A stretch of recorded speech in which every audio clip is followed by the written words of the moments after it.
This time of year, Amazon will always reach out to sellers and suggest new campaigns to set up. Now, in the past, it's been a lot of auto campaigns with very high bids right before Prime Day and Q4. But they just reached out to one of our bigger clients, and we said, you know what, let's let them set them up and let's see what they go after and why they're choosing the campaigns they chose. So there's 4 campaigns that Amazon set up in this account. They called them OPT, and there's 4 of them here. And you see last 7 days, they're spending upwards of $500 a day with 100% ACOS. Now, this doesn't look as bad as it used to be. So again, before it used to be auto campaigns with 300% ACOS. And I want to dive into all 4 of the types of campaigns they set up, because it gets us thinking, why is Amazon choosing these campaigns? Is there stuff that we're missing, and why are they doing what they're doing? So I want to jump in here and then go through the pros and cons of each of these 4 campaigns.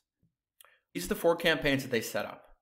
We have a sponsored display, audience targeting, sponsored display, PAT offensive, and these are what they called them. So it's nice to know that they have a similar naming style to the rest of us. PAT offensive, SB category terms top selling. This one's very interesting. And then SB competitor PAT. So what's interesting is all of these are sponsored display and sponsored brands. And I think a lot of us, it's easy to forget that with all of the new features, that there are a lot of things that we're probably missing with sponsored display and sponsored brands. Now, we don't want you to go out and set these new campaigns up and have them make up the bulk of your spending. But as the holidays approach, if you do lower bids on these, right? Realistic bids with low budgets to start, $10 or $20 a day budgets on a lot of these campaigns that maybe you've never tested before, to see if they're going to work during the holidays, because you're targeting categories and audiences and you have new creative. So who knows what they're going to do. So the first one here, sponsor display audience. Again, they set this up. We didn't touch anything at all, and we just want to analyze what they're doing. Good. Now, they only went after 7 targets. So they carefully chose 7 specific audiences that were very relevant to our product. And they started with high bids. And this is something that we say a lot is, if you want to test something out, start with high bids, low budgets, okay? Now, in this case, they went with high bids, high budgets, and that's why spend got away really quickly.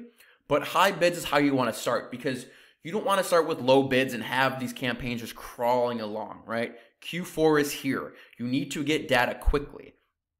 High bids, low budgets. When stuff starts converting, up the budget. But this is what they did, and this is what used to kill a lot of people when they let Amazon set up a lot of their campaigns, is they grouped. We have 30 similar ASIN that are under like 4 parent listings, I believe. They grouped all 30 into one ad group. As you know, there's an 80-20 rule, right? You never have to put in all your ASIN into an aggressive campaign. So really only 5 of these ASIN do most of the sales. So of course, this campaign was running at about 100% ACOS, but once we pause a few of these ASINs, it's going to be pretty well. And then we're going to have 7 good targets that we're going to be going after in sponsored display for audiences. Sponsored display, PAT offensive. This is ASIN targeting offensive. Good.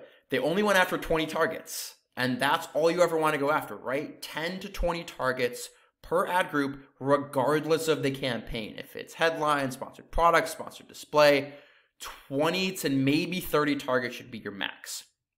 Bad.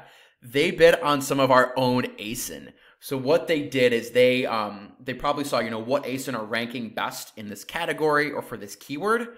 And in the top 20 was about 3 of our own ASIN. So they bid on them.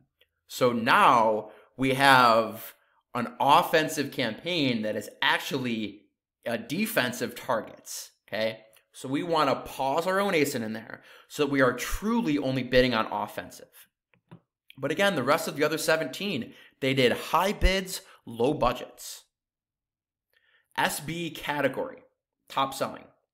So when they say category, this is not targeting like categories. This is going after top keywords from a category. So it was very interesting. They went after more long tail, like 4 and 5 word keywords in broad match that are doing very well. So these are long tail keywords. And if you bid on those in broad match, probably not a lot of people are doing that. So the CPC were relatively cheap.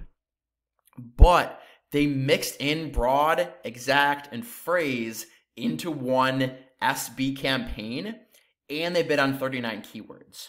So that's what we're saying is you want to max it out to 20 to 30 because only 15% of those keywords in there are getting clicks. But again, it's a pretty healthy campaign, and we're going to keep it running and tweak it. Final one, SB competitor, PAT. So this is a headline ad targeting other ASIN. Now, they leveraged a campaign type that we weren't using yet for this list of parent ASINs. So that's what I'm saying. It was kind of a good reminder to see these 4 campaigns. Amazon is saying, hey, these are new. Not a lot of people are doing these. Set these up, see what happens. But the bad here is they came out way too strong with the high of a budget. So there was $200 a day on this campaign, which is when you're starting these newer campaigns with more of a research type, that is a very high percentage of our total budget for this list of ASINs. So you want to start off small, see what converts, and then eventually you can get to $200 a day. So all in all, these campaigns are relatively healthy. With some very small tweaks, we're going to keep these running. And again, it gives us an idea of what Amazon is thinking about for Q4, so we can see a little bit inside their head. So if they reach out to you, don't always say no right away. Ask them, what campaigns do you want to set up? What are your targets? And what is maybe the goal for these campaigns? Set them up, keep a close eye on them, and it's not going to hurt you.